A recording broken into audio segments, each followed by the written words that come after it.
ಎಲ್ಲರಿಗೂ ನಮಸ್ಕಾರ ವಿದ್ಯಾರ್ಥಿಗಳೇ. ಇವತ್ತಿನ ವಿಡಿಯೋದಲ್ಲಿ ಇತಿಹಾಸದ 5 marks and 10 marks very important questions ಚರ್ಚಿಸೋಣ.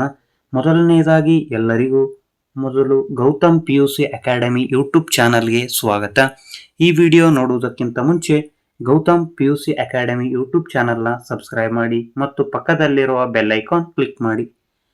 ಇತಿಹಾಸದ ಪ್ರತಿ ವರ್ಷ ಖಚಿತವಾಗಿ ಮತ್ತು ಬಹುನಿರೀಕ್ಷಿತವಾಗಿ ಕೇಳುವ 5 marks and 10 marks important questions ಚರ್ಚಿಸುತ್ತಾ ಹೋಗೋಣ.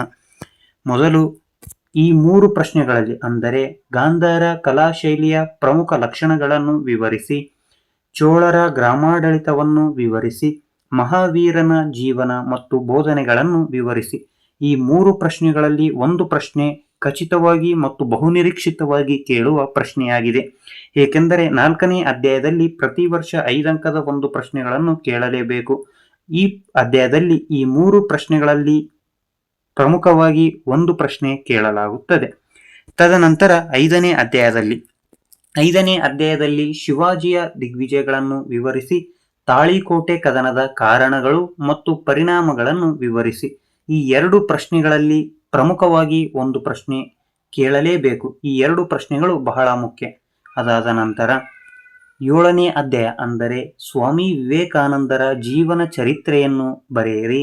ಈ 3 ಪ್ರಶ್ನೆ ಭಾರತದ ರಾಷ್ಟ್ರೀಯತೆಯ ಬೆಳವಣಿಗೆಗೆ ಕಾರಣವಾದ ಅಂಶಗಳನ್ನು ವಿವರಿಸಿ, ಕರ್ನಾಟಕ ಏಕೀಕರಣ ಚಳುವಳಿ ಕುರಿತು ಬರೆಯಿರಿ.